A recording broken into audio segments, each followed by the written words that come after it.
하나님의 은혜가 여러분들과 그리고 온라인으로 참여하는 모든 성도들에게 함께 하시기를 주님의 이름으로 축복합니다. 오늘 새벽에 감사의 예물 드린 우리 신종남 권사님, 하나님께서 큰 은혜로 함께 하실 줄 믿습니다. 우리가 요한계시록을 쭉 읽고 있는데요, 요한계시록을 통해서 마지막 때 되어질 일들을 사도 요한을 통해서 우리에게 알려주고 있습니다. 이제 요한계시록을 읽는 분들이 대부분 일단 무서워요. 일단 두려워서 요한계시록 읽기가 겁납니다. 또 한 가지는 어떻게 이게 진행되는지 잘 이해가 안 돼요. 무서운 얘기들, 전쟁이 있고 뭐 여러 가지 심판도 있고 재앙도 있고 재난도 있고 환난도 있는데, 그런 무서운 것들을 우리가 늘 생각하면서 이걸 어떻게 받아들여야 되나. 그래서 다른 걸 읽을 때에도, 성경을 읽을 때 요한계시록 그냥 쭉 읽고 넘어가고 좀 더 깊이 있게 이해하려고 하는 경향이 좀 적습니다, 다른 성경보다는. 근데 오늘 우리가 요한계시록 1장부터 쭉 읽어오면서 오늘 20장을 맞이했는데요, 이제 역사의 끝이 지금 진행되어 오고 있습니다. 우리가 이제 1장에서 사도 요한이 하나님께서 보여주시는 그 계시의 말씀을 받습니다. 주일날 이제 나팔 소리 같은 큰 음성을 듣고 돌이켜 보니까 거기 주님이 계셨고, 주님께서 기록하라고 말씀하셔서 그것을 보는 대로 쭉 기록한 것이 오늘 요한계시록이지요. 그래서 2장과 3장은 7 교회를 향해서 주시는 주님의 메시지였습니다. 주님의 말씀이었지요. 4장으로 넘어가면서 천상의 예배가 이루어지게 되고, 4장에서는 이제 내 생물, 보좌에 앉으신 이가 있고 내 생물이 있고 24장로들이 있고 그들이 주님을 찬양하는 내용이 나옵니다. 5장에 넘어가면 이제 주님께서 우리 보좌에 앉으시니 오른손에 두루마리가 있는데 이거를 펴볼 사람이 없는 겁니다. 그래서 요한이 울게 되지요. 그때에 이 인을 떼고 이 말씀을 볼 수 있는 자가 있는데 그게 누구였습니까? 어린 양이신 예수 그리스도였지요. 그래서 보좌에 앉으시니로부터 그 인을 그 두루마리를 받아가지고 거기 7인으로 봉인되어 있는데 그 인을 하나씩 뗍니다. 뗄 때 이 땅에 어떤 일이 벌어져요? 이 땅에 환난이 이루어지게 되지요. 그래서 6장에서 환난이 이제 인봉을 뗄 때마다 환난이 이제 나타나게 되는데, 그중에 우리가 주목해 봐야 될 것 가운데 하나가 뭐냐면, 이 인을 뗄 때 그 제단 아래에 순교자들이 모여서 하나님께 신원하는 장면이 나옵니다. 그리고 나서 이제 7 나팔 재앙으로 넘어가게 되는데, 7 나팔 재앙부터는 천사들이 나팔을 불면서 이 땅에 이제 재앙이 임하게 되지요. 근데 7 나팔이 불려지기 바로 전, 이게 7장 9절에 보면 거기에 수많은 사람들이 모여서 능히 셀 수 없는 수많은 사람들이 나타나서 주님을 찬양하게 돼요. 근데 휴거가 언제 일어났을까? 지상에 있는 사람들이 언제 변화되어서 데살로니가전서 4장 17절의 말씀, 주님께서 천사장을 대동하고 나팔 소리와 함께 이 땅에 공중 강림하실 때에 여기 있는 자들이, 죽은 자들이 변화되어서 공중으로 올라가고 산자들도 변화되어서 공중에서 주를 영접한다, 그렇게 말씀을 하셨어요. 그때가 바로 7장 9절 바로 전이다. 그래서 공중에서 그 수많은 사람들이 어디서 나타났는가라고 할 때에 휴거된 자들이 공중에서 주를 영접하게 되고, 이 땅에 남은 자들이죠. 이 땅에 남은 자들은 어떤 자들입니까? 예수님을 믿지 않는 자들, 그리고 복음을 받아들이지 않고 거부한 자들, 그런 사람들이 남게 되는데, 공중에 주를 영접하고 이 땅에서는 이제 7 나팔 재앙과 대접 재앙이 이제 쭉 진행이 됩니다. 3가지 화가 있었고요. 이런 것들이 이 땅에서 진행되는데 이제 전 3년 반, 후 3년 반이라는 말이 나옵니다. 1260일 또는 42개월 또 3년 반, 이런 말들이 이제 반복되어 나오는데, 그때는 이 땅이 사탄에 의해서 지배를 받게 되지요. 용으로 대변되는 사탄, 이 사탄은 두 짐승, 이제 정치적인 지도자 또는 영적 지도자, 종교적 지도자, 이 두 짐승을 통해서 세상을 지배하고 세상을 통치합니다. 그러다가 이제 이들이 하나님과 대적하려고 싸우게 되는데 여기 19장 어제 읽었던 장에서 우리 주님께서 백마를 타고 이 땅에 내려와서 이 땅을 다 이제 전쟁에서 평정하는 장면이 나옵니다. 그러니까 19장은 아마겟돈 전쟁이 끝나는 내용이에요. 그래서 여기서는 지상의 지도자들이었던 영적 지도자들, 적그리스도 그리고 또 짐승이었지요. 그리고 거짓 선지자 이들을 다 잡아서 불못에 던져 넣는다. 근데 마지막 남아있는 하나의 존재가 있어요. 악의 군원이지요. 사탄입니다. 오늘 본문의 말씀에 그 사탄을 결박하는 내용이 나와요. 그래서 1절에 보면 천사가 나오는데 이 천사가 무저갱이 열쇠 큰 쇠사슬을 그의 손에 가지고 하늘로부터 내려와서 이 용을 잡습니다. 이 용을 잡아가지고 무저갱이에 넣게 되죠. 그리고 잠깁니다. 근데 1000년 동안 이게 무저갱이에 가두게 되는데 나중에 잠깐 놓이게 된다는 거예요. 이게 1000년이 다 차고 나면 잠깐 놓여서 오늘 본문의 말씀 7절 이하에 보면 1000년이 참에 사탄이 그 옥에서 놓여 나와서 땅의 사방 백성 곧 곡과 마곡을 미혹하여 모아서 싸움을 붙이리니 그 수가 바다의 모래 같았더라. 그래서 그들이 이제 다시 한번 하나님을 대적하려고 싸우려고 할 때에 여기 9절에 보면 그들이 지면에 널리 퍼져 성도들의 진과 사랑하시는 성을 두름에 하늘에서 불이 내려와 그들을 태워버렸고 또 그들을 미혹하는 마귀가 불과 유황못에 던져지니 거기는 그 짐승과 거짓 선지자도 있어 세세토록 밤낮 괴로움을 받으리라. 이것으로 이제 끝나는데 요 사이에 천년왕국이라고 하는 것이 이 땅에 이루어집니다. 그러니까 사탄이 이제 무저갱에 갇혀 있는 동안 나중에 잠깐 놓여서 이 곡과 마곡의 전쟁이라고 하는데요. 이 곡과 마곡의 전쟁이 한 번 더 펼쳐지고 난 다음에 백보자 심판이라고 하는 것이 있어요. 그래서 마지막 심판이죠. 그리고 나서 이제 새하늘과 새 땅이 우리 가운데 이루어지게 되는 겁니다. 그래서 오늘 이 요한계시록 20장은 이 땅에 있는 역사가 끝나는 내용이에요. 물론 끝나기 전에 예수님께서 그 전에 있었던 일이 뭡니까? 공중 재림이 있었고 지상 재림이 있어서 이 땅이 이제 아마겟돈 전쟁이 마무리되고 짐승과 거짓 선지자들이 무저갱에 갇히게 됩니다. 그리고 나서 이 용도 무저갱에 갇히고 있는 상태에서 이 땅에 천년왕국이 이루어지는 겁니다. 그래서 이제 그 신앙인들은 이 천년왕국에 대해서 언제 천년왕국이 이루어지느냐 그 얘기를 합니다. 예를 들면 천년왕국이라고 하는 것이 있습니다. 예수께서 천년왕국이 시작이 되기 전에 먼저 재림을 하신다면 재림이 먼저 있고 그리고 천년왕국이 이루어진다라고 생각하는 사람들은 전천년설을 이야기해요. 전천년설이라고 말합니다. 근데 천년왕국이 이루어지고 나서 나중에 여기 백보자 심판 때처럼 그때 예수님이 재림한다. 이걸 후천년설이라고 그래요. 또 한 가지는 무천년설이라고 그래서 이 천년이 없다.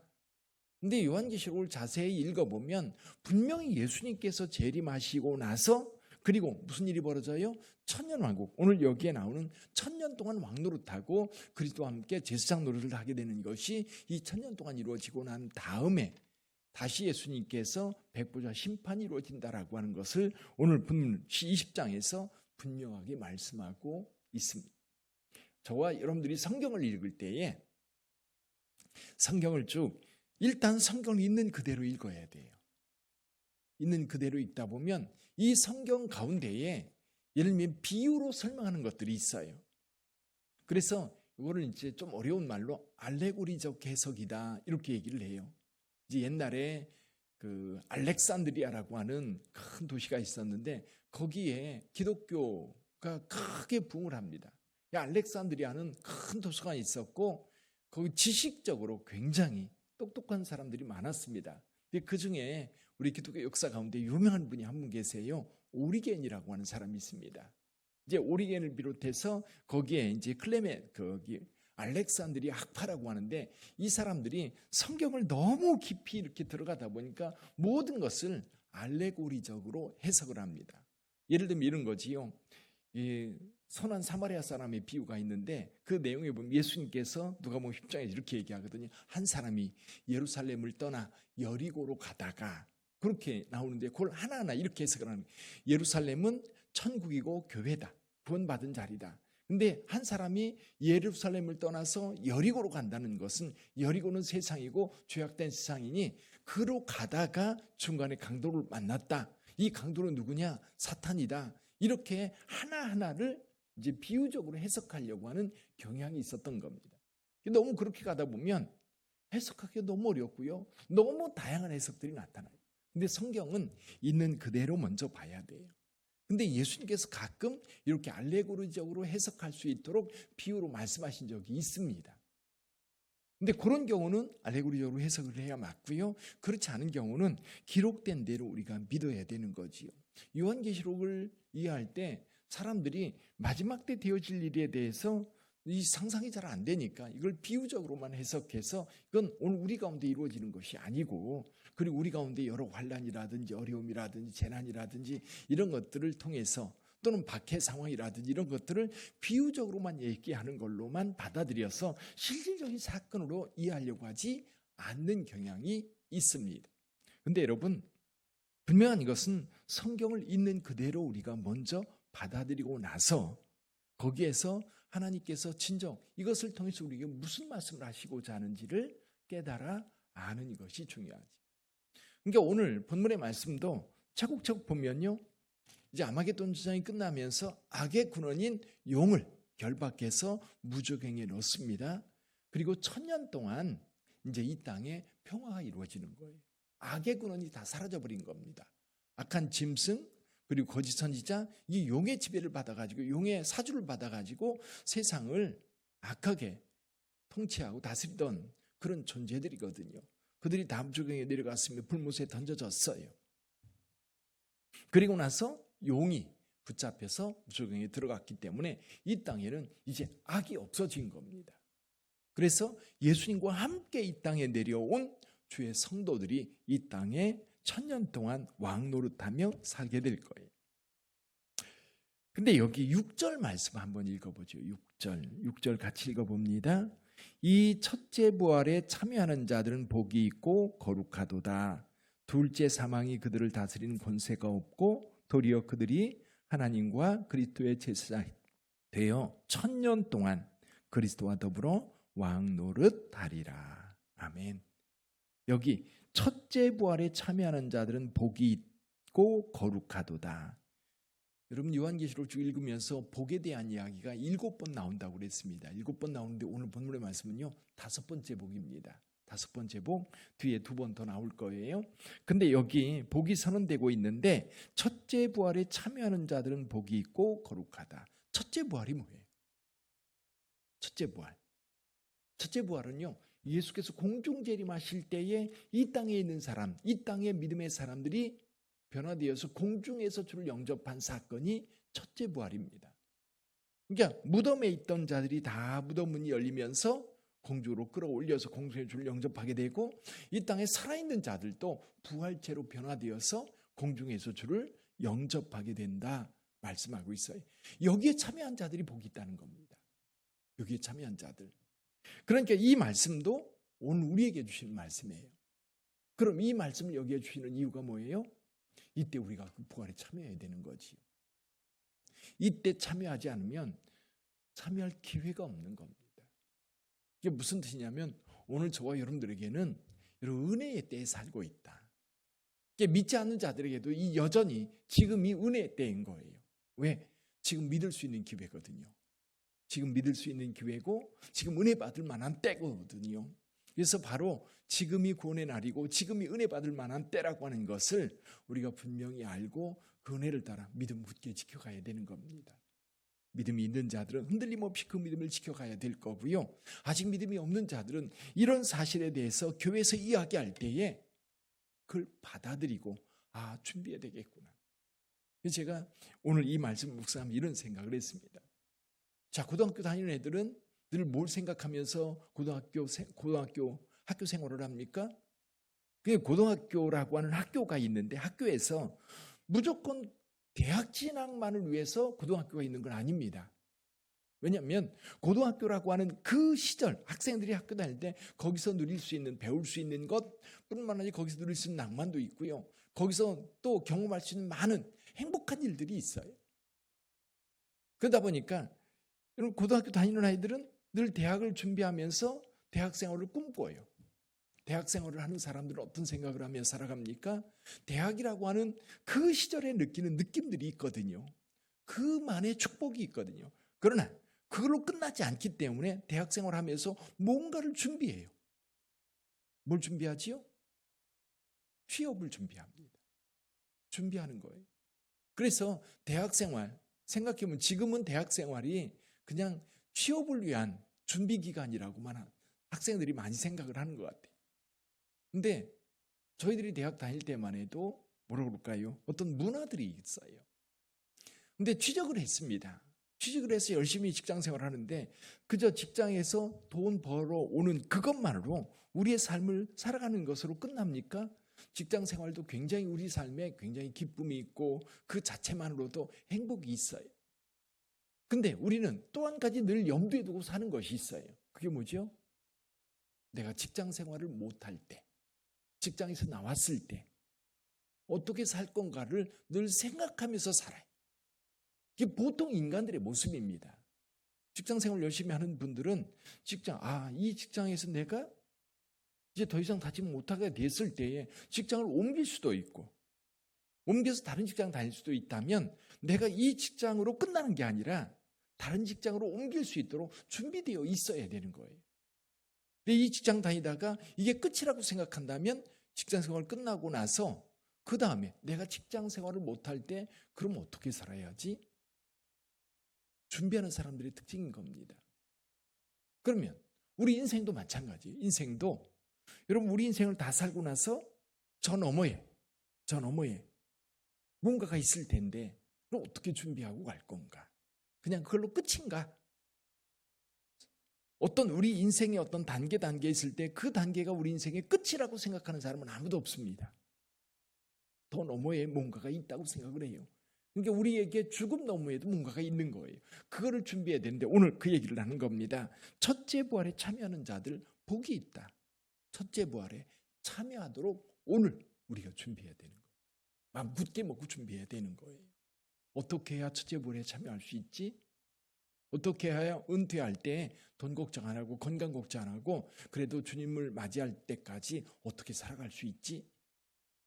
그렇게 생각하는 것처럼 준비돼야 되는 거지. 첫째 부활에 참여하는 자들 복이 있습니다. 둘째 사망이 그들을 다스리는 권세가 없다. 둘째 사망은 이제 그 다음에 백부자 심판이라고 하는 요 그 11절 이하에 나오는 마지막 심판입니다. 그때 둘째 사망이 여기 첫째 부활에 참여한 자들은 건드릴 수가 없는 거예요.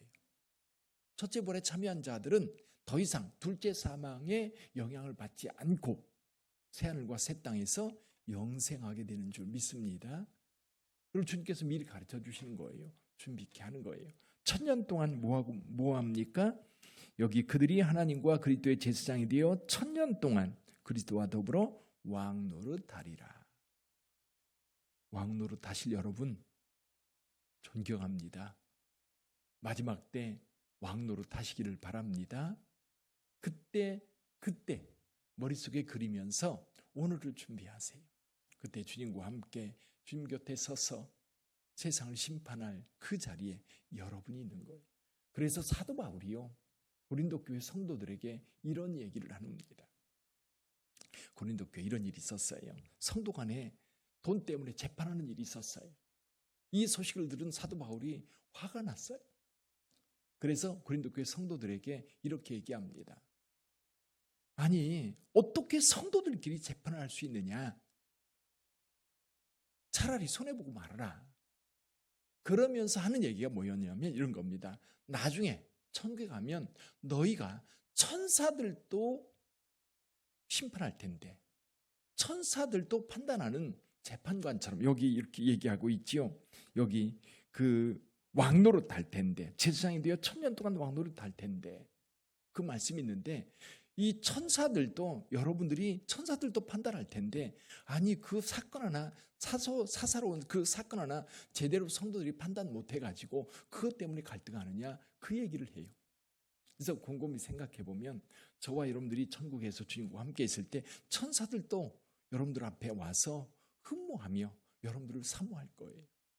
천사들도 흠모할 자리, 그 자리가 어느 자리에 여기 주님과 함께 더불어 왕노릇 할 자리, 제사장의 자리, 그 자리인 줄 믿습니다. 여러분 다 거기 있을 거예요? 할렐루야. 아니, 난 거기 안 갈 거예요. 안 간다고 할 수 없지만 그러나 주님께서 준비된 그 자리, 오늘 우리가 그 자리를 잘 지켜 마지막 때 그 영광을 누리는 저와 여러분들이 될 수 있기를 주님의 이름으로 축복합니다. 기도하겠습니다.